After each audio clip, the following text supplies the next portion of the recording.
नमस्कार शेतकरी बंधू आणि भगिनींनो, सचिन राठोड केसुला ऑफिशियल यूट्यूब चॅनल सर्वांचे स्वागत आहे. आजची जी अपडेट आहे, वन्य प्राण्यामुळे शेती पिकाचे झालेले नुकसान.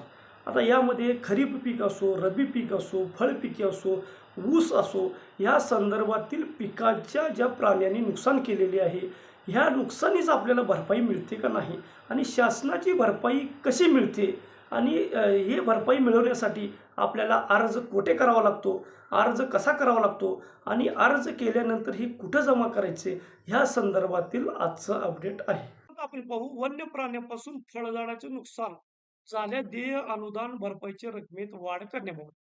वन्य प्राण्यांनी जर तुमच्या फळ पिकाचे किंवा इतर पिकाचे नुकसान केले असेल, त्यांची वाढ करण्यासंदर्भामध्ये हा जी आर आहे. तर जी आर बघा, दिनांक 22 सप्टेंबर 2023 चा जी आर आहे. तर ह्या जी आर मध्ये शासन निर्णयामध्ये काय सांगतं बघू. रानडुक्कर, हरीण, सारंग, कुरण, रानगवा, रुई, निलगाय, मकड, वाघ तसेच वन्य हत्ती या प्राण्याद्वारे होणाऱ्या फळझाडाच्या नुकसानीबाबत खालीलप्रमाणे अरसाई देण्यात यावे. तर त्याच्यामध्ये बघा, प्रजाती नारळ आहे, सुपारी आहे, केळी आहे, कलमी आंबा आहे व इतर फळझाडे. त्याच्यामध्ये त्यांनी संत्री व मोसंबी या फळझाडाची बी त्यांनी याच्यामध्ये समावेश करण्यात आले आहे.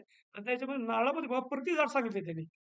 झाडाचे वय 0 ते 1 वर्ष प्रति झाड ₹500, 1 ते 2 वर्ष ₹1500, 2 ते 3 वर्ष ₹3000 प्रति झाड, 3 ते 4 वर्ष ₹5000, 4 ते 5 वर्ष ₹7500, 5 वर्ष पुढे 9,500, 0 ते 1 वर्ष ₹500, 1 ते 2 वर्ष ₹1500, 2 ते 3 वर्ष ₹2000, 3 ते 4 वर्ष ₹2500, 4 ते 5 वर्ष ₹3500, 5 पुढे ₹5500.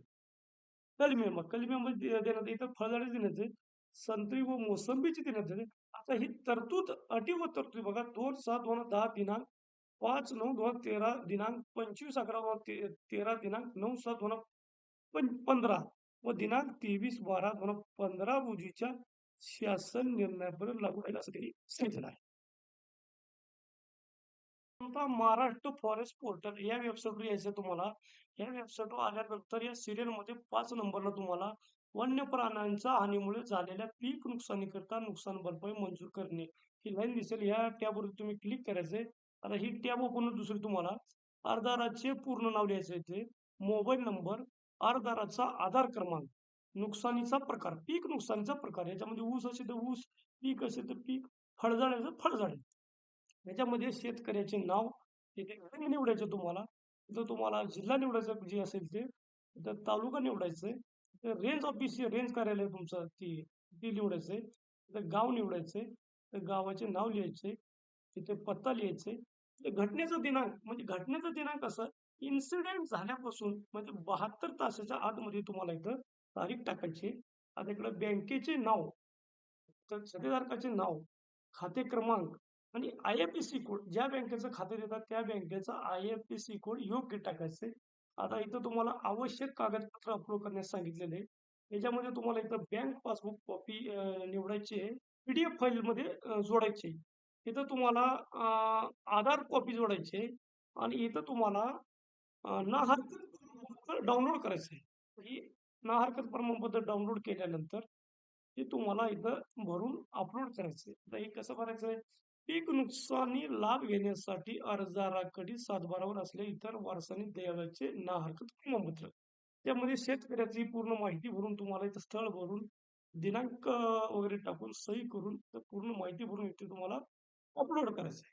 ही अपलोड केल्यानंतर इथं तुम्हाला सातबारा अपलोड करण्यास सांगितले त्यांनी. सातबारा कोणता अपलोड करायचा तुम्हाला, तलाठी पसलं किंवा तुम्हाला डिजिटल स्वरूपात सातबारा अपलोड करायचंय. ही पूर्ण आवश्यक कागदपत्र अपलोड केल्यानंतर तुम्हाला इथं कॅप्चा दिलेलं आहे. ही कॅप्चा टाकून तुम्हाला इथं सबमिट करायचं आहे. आता ही पूर्ण फॉर्म भरायचं झाल्यानंतर तुम्हाला सबमिट केल्यानंतर एक पावती मिळेल.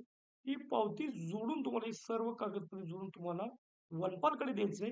वन ऑफिसला गेल्यानंतर इथं कागदपत्रे सादर केल्यानंतर तुम्हाला तिथून 30 दिवसाच्या आतमध्ये तुम्हाला ही लाभ मिळणे आवश्यक आहे. म्हणजे वन विभागाकडून तुम्हाला तुमच्या शेतात फील्ड व्हेरिफाय करण्यासाठी तेथील अधिकारी येतील. त्या अधिकारी आल्यानंतर तुमचं आवश्यक ते सर्व पंचनामा केल्यानंतर तुम्हाला 30 दिवसाच्या आतमध्ये त्यांना लाभ देणे बंधनकारक आहे.